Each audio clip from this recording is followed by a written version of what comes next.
Yes, children. Moving further ahead, we are going to start with another new thermodynamic property today, that is called as Gibbs free energy. Okay. Now we have understood one thing, that only delta H or only delta S cannot help us to decide the spontaneity of a process, but a combined effect of both these properties, that is delta H and delta S, can help us to do so. Okay. And how we are going to connect this delta H and delta S along with this Gibbs free energy, which is called as delta G, that is what we are going to see today. Okay. Now this G, a skeletal equation can be formed using enthalpy and entropy with this free energy, that is G. So what they say, G is equal to H minus Ts. H is enthalpy, S is entropy, you know it already, G is Gibbs energy. Now you know very well that you can't measure enthalpy, you can't measure entropy, only change in enthalpy and change in entropy can be measured. So change in Gibbs energy also we will have to take when you take in such a case. So delta G is equal to delta H minus T delta S, and this is what is called as Gibbs-Helmholtz equation. Now what is this delta G? Delta G is nothing but it is a measure of useful work that can be derived from a process. Okay. What is delta G? It is minus W maximum. When you say minus W, what do you know? Minus W is work done by the system, is it not? So measure of useful work derived from a process is called delta G. And remember one thing, that it is an extensive property and it is also a state function. Okay. Now let us find out how we got this relation. Okay, let us derive it.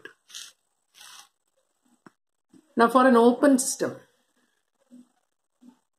delta S total, you will have to count both system and surrounding. So delta S total is equal to delta S system plus delta S surrounding. And we have already done this relation, delta S is equal to delta H upon T or Q reversible upon T. This also we have done, is it not? As and when the temperature increases, entropy is also increasing. Am I right? Yes. With increase in temperature, what happens? You will have to please revise whatever you have done so far. And delta S surrounding is delta H surrounding upon T.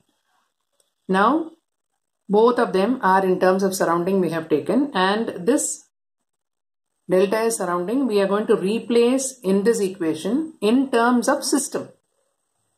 Now supposing you are having, say, a beaker which is placed in a big container. Okay. Now the heat released by the system, it is absorbed by the surrounding. Okay.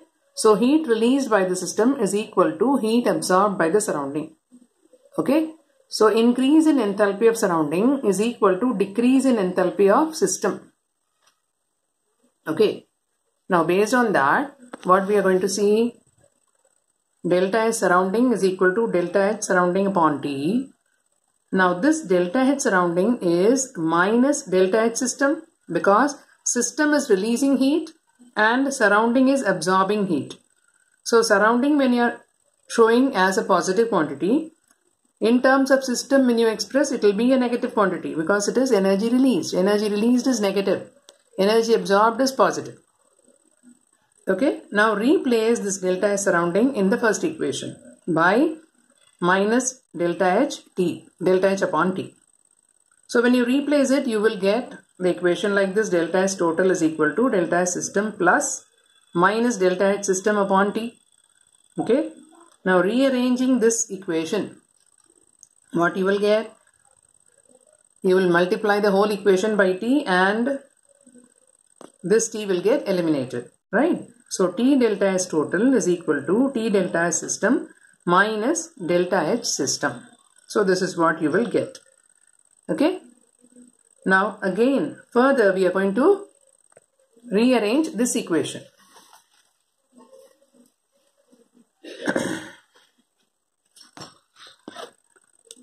T delta S total is equal to T delta S system minus delta H system. This is what we saw.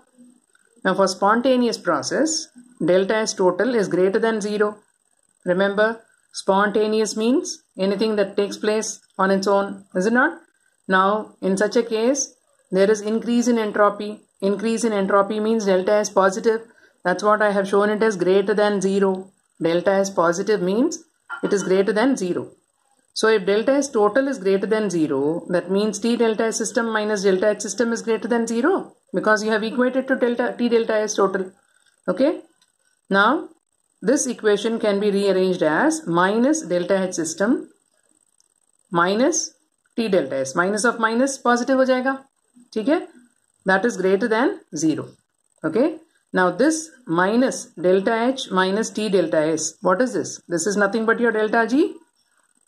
Okay, so minus delta G is greater than 0 or delta G is less than 0. Okay, with the result what you understand now? If delta G is less than 0 means what? Negative. The process is spontaneous. And if delta G is positive, that is greater than 0, the process is non-spontaneous. And if it is equal to 0, the system is at equilibrium. Right?